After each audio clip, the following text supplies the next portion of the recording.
Yung attendance, mga kapatid.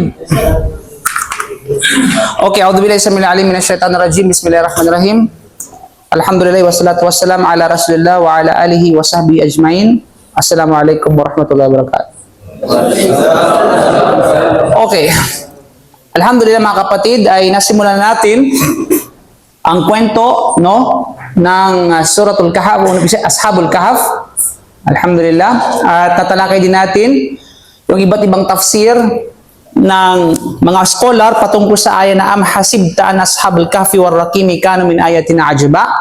O, nakikita mo ba o iniisip mo ba o Muhammad o ikaw na Muslim na ang mga taong yungib, yung mga taong mga binata nakatira sa yungib at saka yung raqim ay sila ay mula sa mga malilino na palatandaan ng Allah na ito'y kamangha-mangha. You know?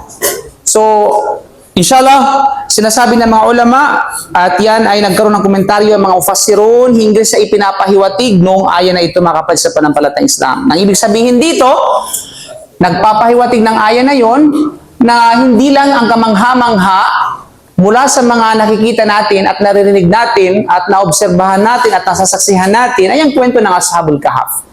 Bagkus mayroong pang higit na mga kamangha-manghang bagay bukod sa kanilang kwento mga kapatid sa panampalatayang Islam. You know? Maging sa ating mga sarili. At the same time, natalakay din natin ang ibig sabihin ng Al-Kahf. Anong ibig sabihin ng Al-Kahf? Al-Kahf lang ang tinutukoy ko. Oh, hindi ko sinasabing Ashabul Kahf. Oh, Al-Kahf, ibig sabihin yun yung yungib.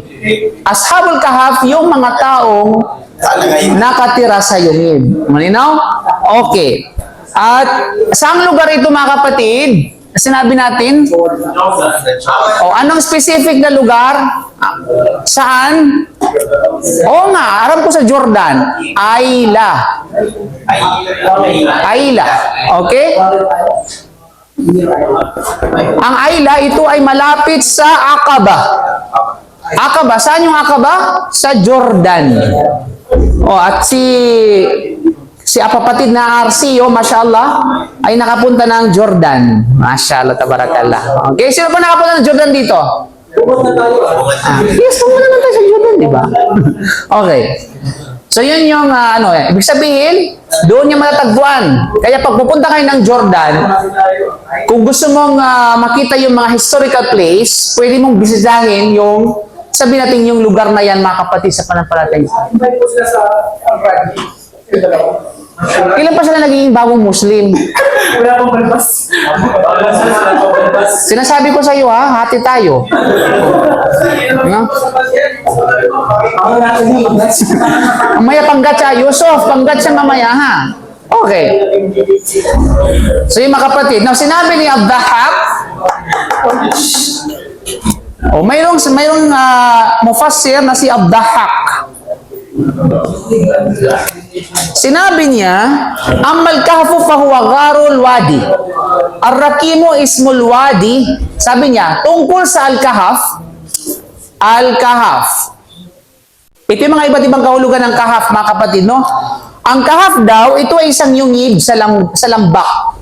Okay? Ibig sabihin, yungib sa lambak.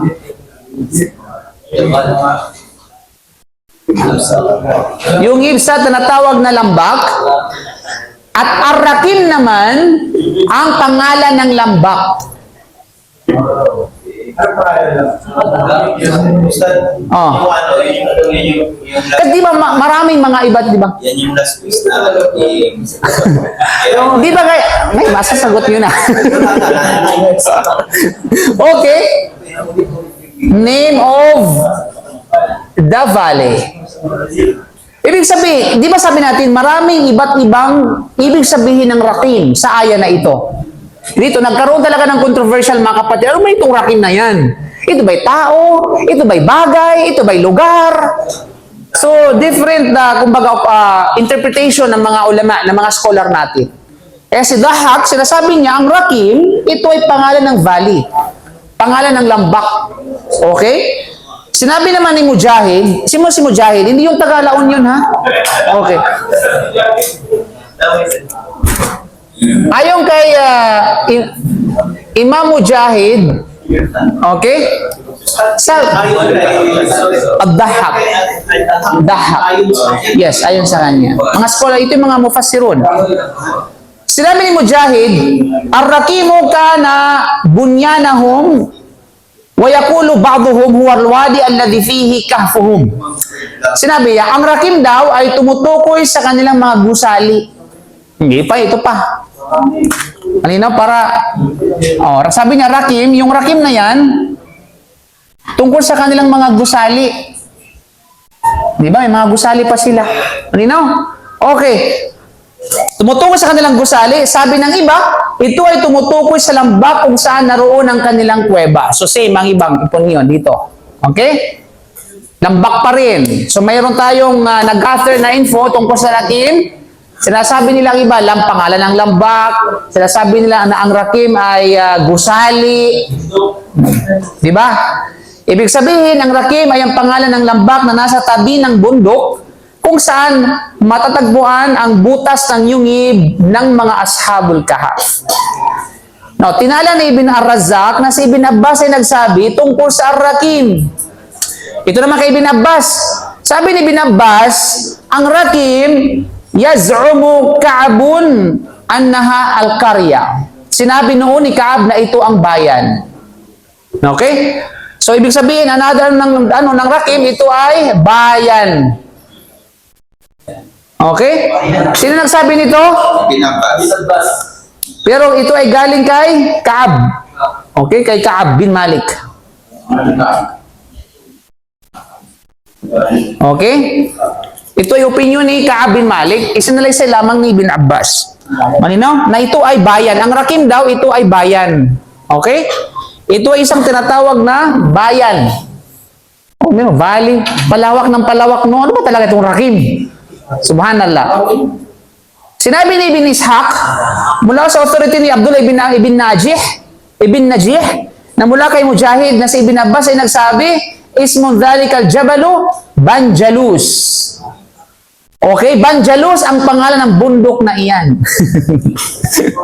Okay. Banjalus. Yan at ano ko na? Ha? Pangalan ng bundok, ano yung bundok na yun? Yung bundok na kung saan andoon yung kahaf.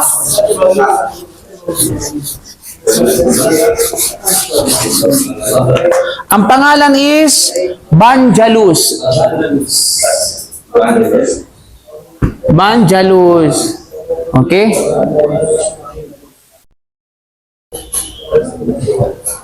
Okay, name of the mountain. Sino nagsabi nito? Si Ibn Abbas. So, ang pangalan ng bundok daw, ayon kay Ibn Abbas, ay Banjalus. Banjalus, pwede nyo ipangalan sa mga anak nyo yan. Banjalus.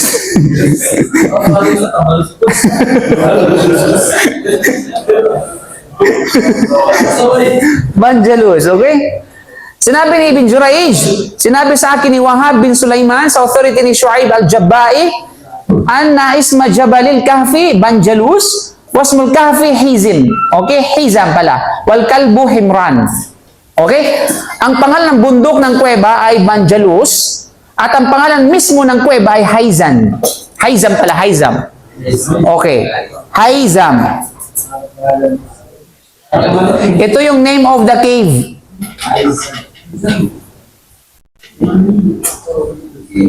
Malinaw? Haizam. At yung pangalan ng asong kasama nila doon, ano yun? Himran.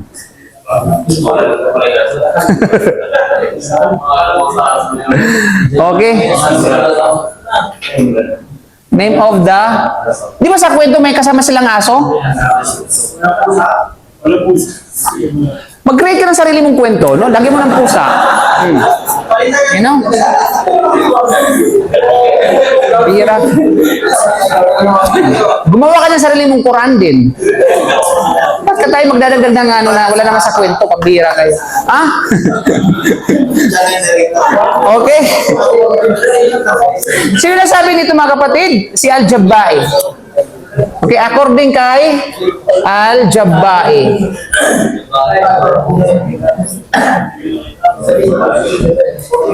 Malinaw? O ano bang gusto niyo idagdag? Bukod sa pusa. Okay. Sinabi ni Sa'id bin Jubair, sabi niya, Ar-rakimu lawhun min hijara, katabu fihi kisas ashabil kahfi, thumma wada'uhu ala babil kahfi.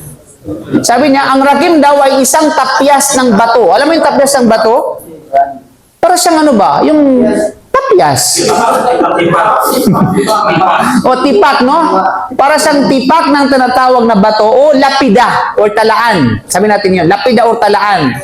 Kung saan nila isinulat ang kwento ng mga tagayungib. Pagkatapos ay inilagay nila ito sa pasukan ng yungib o sa entrance ng yungib. So, ibig sabihin, ang rakim daw, ito yung tinatawag na okay, talaan or tapyas ng bato. Okay?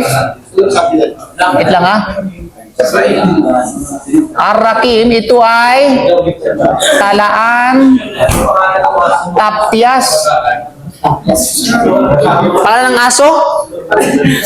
At saka, o taba, sabi natin ano pag-isa na yun? Yun na yun. Okay? O sabi natin lapida. Okay, ang nagsabi nito mga kapatid ay si Sa'id bin Zubair. Okay, Sa'id bin Zubair. Sa'id bin Zubair. Okay? Na kung saan, actually, ito yung ginamit sa interpret ng sa translation ng Tagalog. Kahit pa yung Tagalog ng Quran na Tagalog. Na yung Rakim ay ang kanilang dito, pinili nilang pananaw, yun nga, ito ay talaan. Na kung saan, doon sa talaan na yun, nakaukit, no? Nakaukit yung kwento ng Ashabul Kahf. Nakaukit yung nila, yung pangalan nila, yung kwento nila, at saka yung aso. Okay. Malinaw? Kaya sa madaling salita, idineklara ni Abdullah bin Abbas na ang ibig sabihin nito ay isang nakasulat na tapyas na kung saan ang pinuno ng panahon na yaon ay nakasulat ang mga pangalan ng mga taga-Kahf at inilagay ito sa pasukan ng yungib. Para sa kadahilanan ito, ang mga Ashabul Kahf ay tinatawag ding mga Ashabul Rakim. Okay? Mga nakasulat o nakaukit. Okay? So ito rin ay panahon ng Ibn Abbas, of course. Kay Ibn Abbas din ito. Binaan ala hadal kaul, batay sa ganitong tinatawag na pananaw, ibig sabihin yung Ashabul Kahf, Ashabul Rakim din. Okay? You know? Sila din yung tinatawag na Ashabul Rakim. At yun ang ating pipiliin, inshallah mga kapatid. You know?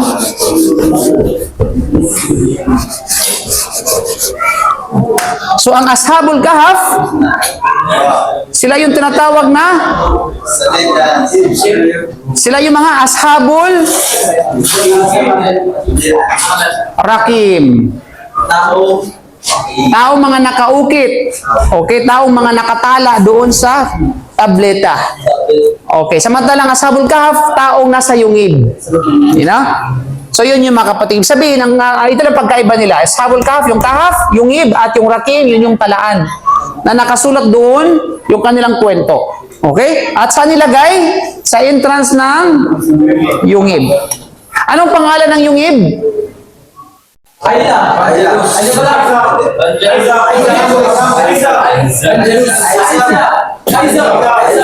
Haizam?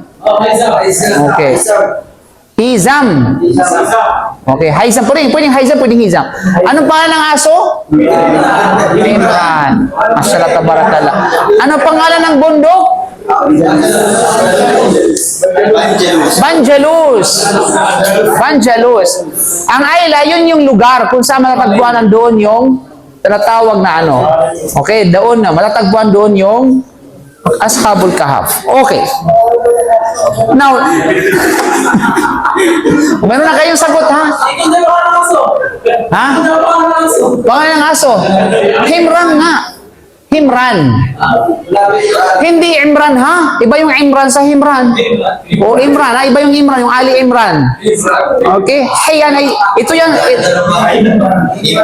Yan. Nino? Bilha. Hindi tinatawag na Bil Hamza. Okay. Now, dadako tayo sa lexical na paliwanag. Yung fitya, idawal fitya to. Let's talk about fitya. Anong ibig sabihin ng al-fitya? Yeah, al-fitya. Okay.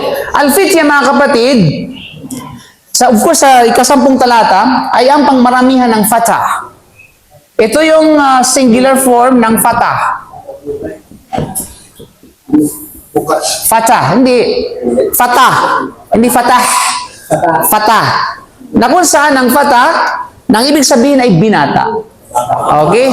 Binata. Fata, ibig sabihin ay binata. Ito mga binat na.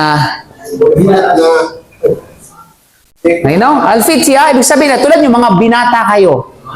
Mashallah, feeling nyo naman, no? Okay? Feeling nyo lang yan. Okay? Si Ikong lang pala yung mga binata dito. You know? So, si Ikong, fatah. Rajulun fatah. Antum, rijalun fitya. Okay? You know? Pangmaramihan fitya. You know? Yun mga kapatid. Now, of course, okay, di ba? Ang awa, ibig sabihin ng awa is kumanlungan, no? Nanganganlungan. Kanlungan naman. Sumilong, pwede rin. Nagpakup-kup. Awa, ibig sabihin ng awa is nagpakup-kup. Humingi ng kanlungan. Humingi ng, kumbaga, ng proteksyon. Yan ang ibig sabihin ng awa. Okay? Nagmamakaawa. Awa. Ano man eh? Hindi naman. Okay. Idawal fitya to, na kung saan ito ay kumanlo, kumbaga ay sumilong, no? Yung mga binatang ito, ilal kahfi doon sa yungib. Faqalu, at sinasabi nila, Rabbana atina min ladunka rahma, Panginoon namin, ibigay mo mula sa iyo sa amin ang habag, wahayyi ila namin amrina rashada. Okay, at yung lahat ito papaliwanag natin sa subhanahu wa ta'ala. Then of course, yung mga kapatid, no? Then, bilang komentaryo mga kapatid, dadako tayo sa komentaryo ng hadith ng aya na yan. Bago natin pag-usapan yung ibang ng tafsir, ibang mundo ng tafsir. Tandaan po natin, alam natin kwento yan mga kapatid. So mayroong ilang mga paksa ng pag-aaral ng kwentong ito na dapat natin pag-aralan. Diba? Hindi lamang tayo kwento. Bagkus may mga certain issue na dapat nating malaman tungkol dito. Una sa lahat, kailangan matukoy kung ang mga Ashabul Kahf at Ashabul Rakim ay dalawang pangalan ng parihong pangkat o ito ay dalawang magkahiwalay na grupo. Kasi mga sinasabi ng iba, ng mga mufassirun, iba ang grupo ng Ashabul Kahf at iba ang grupo ng Rakim. Although, pareho silang mga tao. Pero magkaibang grupo yan. Okay, parang al-muhsinun at saka as-sabirun.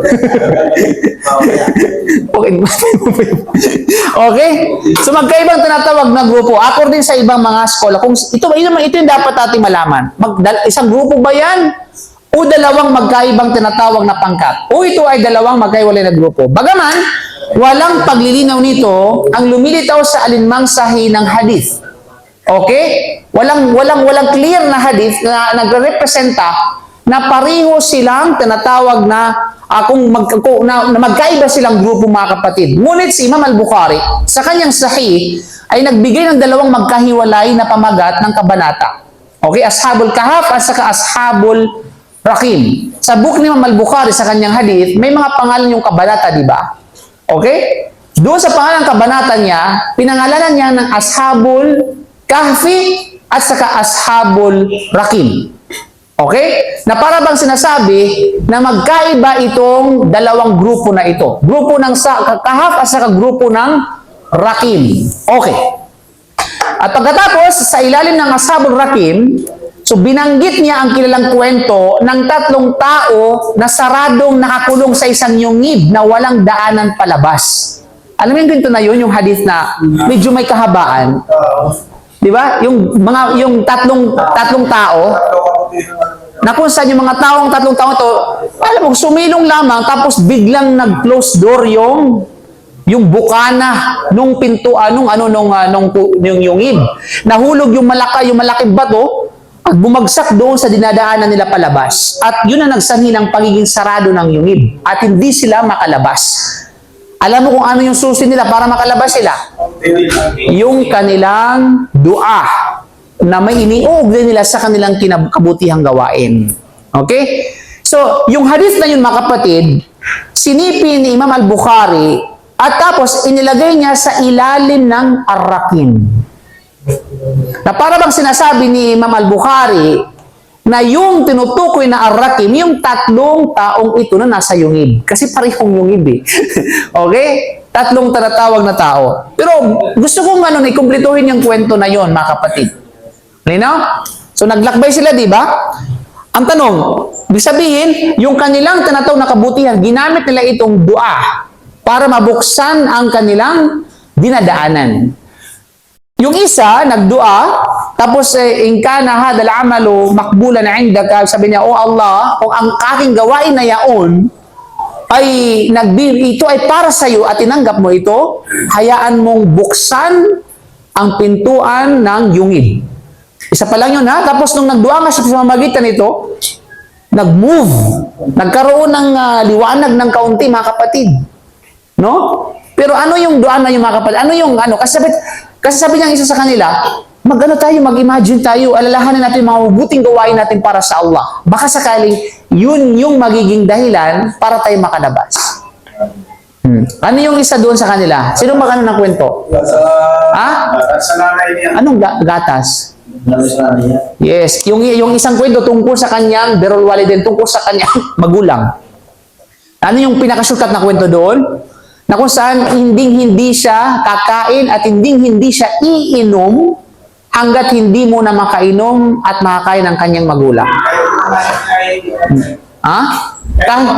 Kahit pa yung mga anak niya ay halos mga sa kakaiyak para lamang makasabihin natin mamatay sa kakaiyak dahil sa gutom.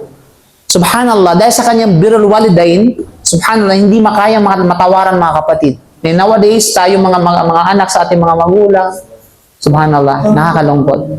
Iyak na ba ako? Okay. So, yun. So, maganda yung kwento. Balikan nyo lang, subhanallah. Then yung pangalawang kwento naman, tungkol sa alin? Ha? Anong pagkain? Alhamra? Sa community.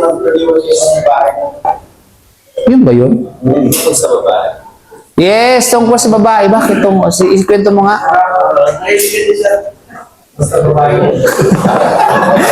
Nakalimutan ko eh. Yung isa doon, yung tinatawag na yung ipinagkatiwala sa kanya. Yung amana. Pinagkatiwala sa kanya na yung sabihin natin. Yung trabaho niya. Yung trabaho, meron siyang trabahante. Pagkatapos, hindi na sahuran. Umalis, nawala. Hindi siya sahuran. Kaya ang ginawa niya mga kapatid, mga amo ngayon, subhanallah, pag once na nawala na, okay na, magiging masaya yung amo nila kasi nawala na yung employee nila. Wala na silang sakit ng ulo. Pero yung employer na ito, anong ginawa, kapatid? Yung sahod ngayon, nung kanyang employee, ginamit niya sa business. Pinalago niya. Okay? Hanggang sa dumami yung mga tupa, hanggang sa buong bayan, halos tupa niya dahil doon sa tinatawag na pera. Subhanallah, dahil sa tinatawag na pera. Kaya nung bumalik ngayon yung nagtaka, trabaho na, sa'yo na lahat yan. Sabi, ito lang yung sahod ko na hinihingi sa'yo, tapos binigay mo sa akin yung buong sapagat yan ay galing sa sahod mo. Subhanallah. Sino makagagawa nito, mga kapatid?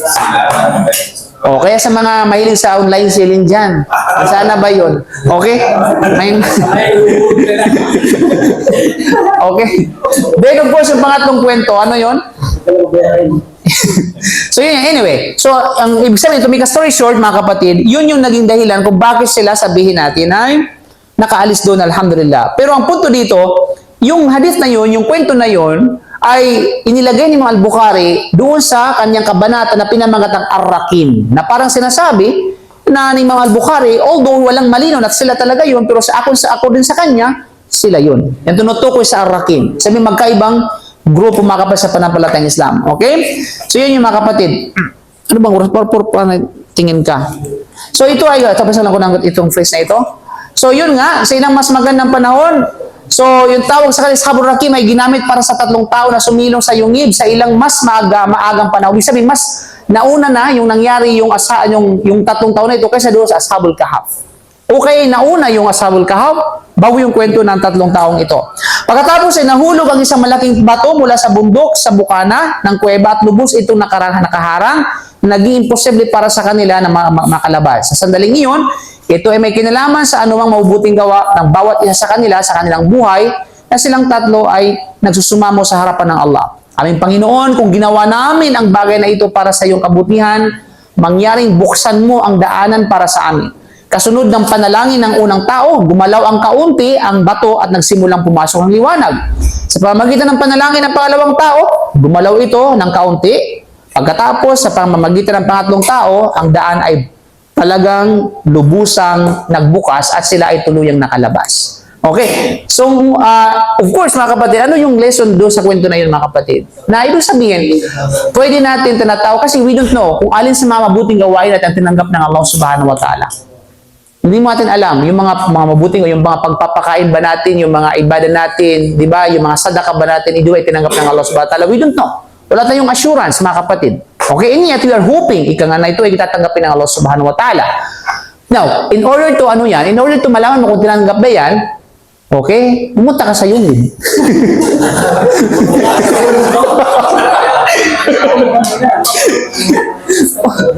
Pagpakulong ka doon sa yungib, at pagpakulong ka doon sa yungib at gamitin mo at alalahanin mo kung anong mabuting gawa mo, hindi naman wala talagang mabuting gawa. wala kang maalala na yung ginawa mo ay para sa Allah subhanahu wa ta'ala. Kasi bakit? Puro pampakitang tao. Puro tinatawag na, sabi sa'yo, pakaraing nun. O, di ba? So, doon mo nalaman, doon mo masusukat. No? Subhanallah. Okay, pero somehow, pwede mong gawin yan, sabi ng ating mga scholar. Kapag nangyari man sa'yo yung mga bagay, nasa peligro ka, at gusto mong sabihin natin, maligtas mula doon sa peligro, pwede mong gamitin yung mga mabuting gawain. Na, yun ang gamitin mo na ipagdua mo, magdua ka sa Allah sa pamamagitan ng mabuting gawain mo, at inshallah na ikaw ay tulungan ng Allah subhanahu wa ta'ala. At there is no impossible to Allah subhanahu wa ta'ala. Okay? Wala na tayong oras? I think. So maraming salamat mga kapatid. Of course, pagpapatuloy ng kwento, inshallah, ay susunod na week. Inshallah. So Allahu alam bisawab. Subhanaka bihamdik. Asyhadu an la ilaha illa anta astaghfiruka wa atubu ilaik. Assalamualaikum warahmatullahi wabarakatuh. Yung quiz niyo ha?